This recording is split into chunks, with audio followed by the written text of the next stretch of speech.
ആഘോഷിക്കുന്നു, പൂക്കൾ നൃത്തം ചെയ്യുന്നു, മരങ്ങൾ സന്തോഷത്തിലാണ്.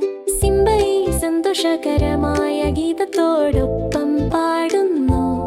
ചൂടുള്ള സ്വർണ്ണ നിറമുള്ള ഉച്ചവേളയുടെ ചൂടിനിൽ അചാനക് ഒരു കാത്തിരിപ്പിന്റെ കിരൺ കേൾക്കുന്നു.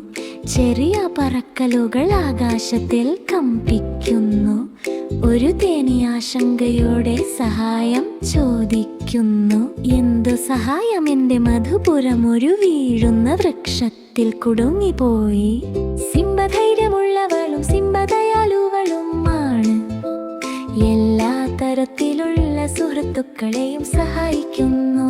നൂതന മുട്ടലുകളോടും ഏറ്റവും മധുരമായി ഹൃദയത്തോടെ പ്രതീകാത്മകമായി ഓരോ രക്ഷാപ്രവൃത്തി ആനന്ദകരമായ വിജയമാണ്.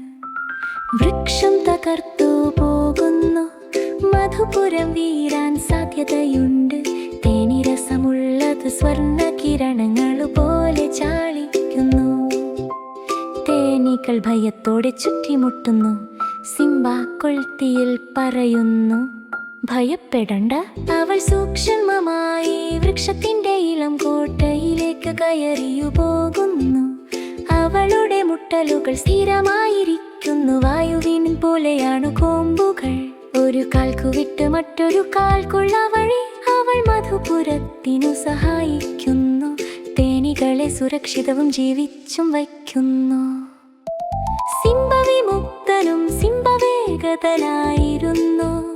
സുഹൃത്തുക്കളെ സഹായിക്കുന്നത് അവളുടെ മികച്ച ചതിയുമായിരിക്കുന്നു. ചെറിയ തേനികൾ സന്തോഷത്തോടെ കാശ് ചെയ്യുന്നു. ഹിപ്പി ഹിപ്പി ഹുറാ, നമ്മുടെ ഹീറോയി കഴിഞ്ഞിരിക്കുന്നു. മധുപുരം രക്ഷിക്കപ്പെട്ടു. പക്ഷേ തേനിരസത്തിന്റെ തോടുകൾ പകരമെടുത്തു. ചികുച്ചി ഒഴുകുന്ന നദികൾ സ്വർണത്തെ ദീപിക്കുക. സിംബ ചിരിച്ചുകൊണ്ട് പറയുന്നു, നമുക്കൊരുമിച്ച് പ്രവർത്തിക്കാം. ശുചിത്വം എപ്പോഴും ആസ്വദനീയമാണ്. തേനികൾ വേഗത്തിൽ പറക്കുന്നു.